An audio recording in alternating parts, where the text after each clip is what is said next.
to the Jets 40 for the Bills, trailing by 7. 3.5 minutes left here in the third quarter. Fans staying in the Meadowlands. Marshawn Lynch now, a tailback. And he gets the toss. That's inside the block, and after a 3-yard gain, taken down by the Gang Green, led by Sean Ellis. It's news for the Jets. David Harris is back in the game.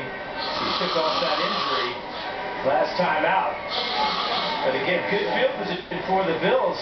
Now all they do is have to find a way to crack that end zone. Second and 7. Ivy Leaguer Ryan Fitzpatrick at the controls. An Harvard man trying to drive his Bills to a tying touchdown.